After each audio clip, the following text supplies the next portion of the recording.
黑手党老大 John Gotti 可以做到与什么犯罪事件都沾不上边。多年以来，他通过贿赂和威胁陪审员和证人来逃避司法制裁，这还使他多了个外号特氟龙先生。这个外号来源于世界上最滑的物质特氟龙，本用于阿波罗号的宇航员登月穿的宇航服，在曼哈顿计划使用的管道和阀门中，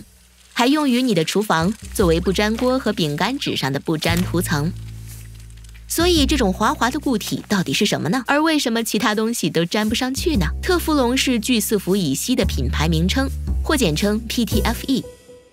它的出现全因为发生在1938年27岁的美国化学家造成的一场意外。他的名字叫做 Roy Plunkett， 当时他正在为叫杜邦公司的一家化学公司开发一种无毒制冷剂。在他的实验室罐子里形成的这种奇怪的白色物质是化学惰性的，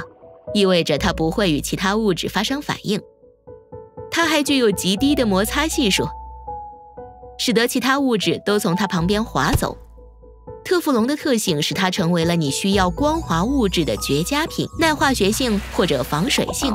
这代表了它有许多可用之地，可以在很多地方找到它的身影：羽翼上的防水层、工业滚珠轴承、人造关节、电路板，甚至还有丹佛国际机场以落基山脉为主题的屋顶。PTFE 的特质是因为它的分子结构，它是一个聚合物，说明它是由一串相同的原子聚集。一个 PTFE 链有碳原子的主链，每个碳原子还连接2个氟原子，围绕着碳原子的氟原子就像是盔甲一样在链边旋绕。碳原子和氟原子之间的纽带很紧，就像一对无视他人的情侣。碳原子和氟原子相互作用如此强烈，造成正常的作用于分子间来帮助物质粘在一起的力根本不起作用，即使是著名的粘脚壁虎通常也抓不住。但等等，如果 PTFE 沾不上任何东西，它们是怎么粘到铁锅上形成不粘锅的呢？一种方式是把铁锅喷砂，或用化学物质腐蚀使之粗糙，而后一种特殊的底漆会被涂上，作用为一种胶水，它的主要成分是每个制造商保存的商业机密。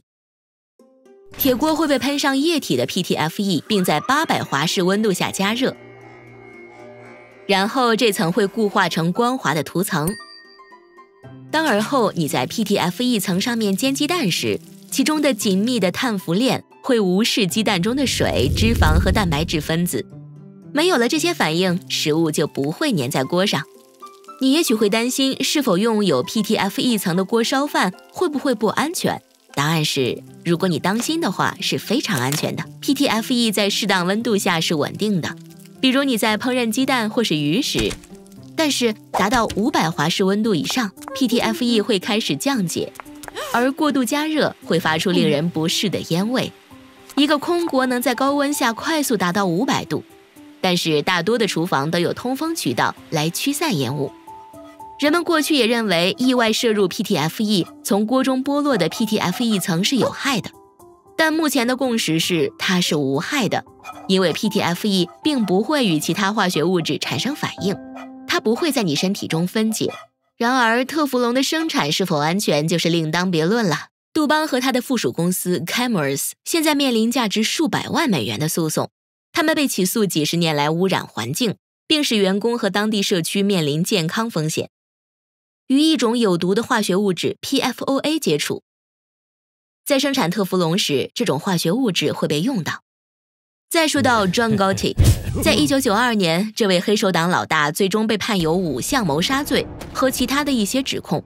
所以美国联邦调查局在纽约的负责人宣称，特氟龙先生已经捉拿归案。这位先生全身都有魔术贴，所有的指控都会粘上去。通过这些视频不断拓宽您的思维，订阅我们的频道，那样你永远不会错过学习新东西的机会。